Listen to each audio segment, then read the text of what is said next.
حقيقة احنا شهادتنا مجروحة بحقك.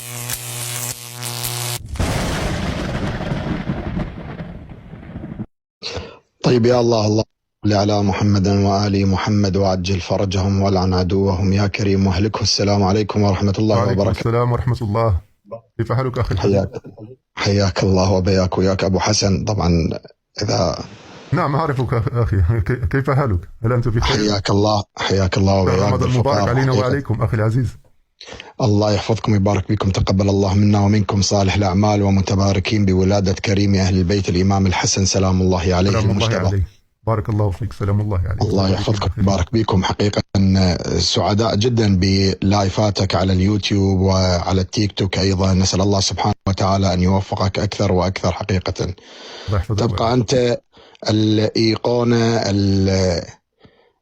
الشيعية، وحقيقة احنا شهادتنا مجروحة بحقك. أنا من المحاورين الذين استفاد كثيرا منك حقيقة، ومن أطروحاتك وبحوثك وما قدمته حقيقة، من أصحاب الفضل الكبير بعد الله سبحانه وتعالى ومحمد وآل محمد إن شاء الله، على كثير من المحاورين حقيقة. نسأل الله سبحانه وتعالى أن يوفقك ويبارك بيك، وأن يحفظك ويكفيك شر غريب الشرف وطرابيزة وهؤلاء الفسق الفجر. نسأل الله سبحانه وتعالى أن يوفقك. حقيقة أنا فقط تعليق يعني مرورا، بما أنه تشرفت بحضرتك وتكلمت معك. الله يحفظك. بالنسبة للأخ اللي صعد القارئ اللي يقول بأن مسلم رد عليك وقال بأنه من بلاغات الزهري، هو لا يعلم بأن مسلم قد نقل الرواية في صحيحه بنفس السند عن الزهري،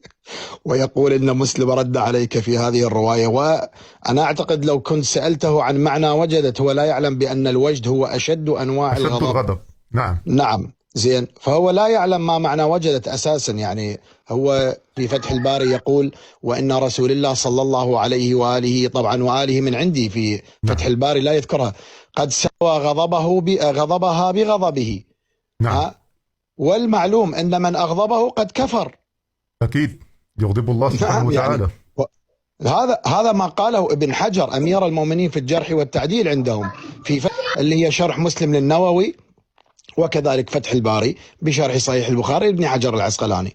فسبحان الله، أحسنتم على الموضوع وكل التوفيق.